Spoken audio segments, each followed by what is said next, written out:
อมตกลงไปเป็นเมียน้อยท่านเจ้าคุณเนี่ยนะแกจะได้เงินมากกว่าเงินในถุงนี้อีกนะ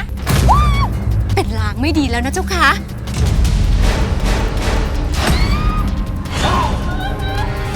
เธอทำให้ฉันมีความสุขมากเลยนะฉันอยากไปให้มันรู้แล้วรู้รอดไปเลย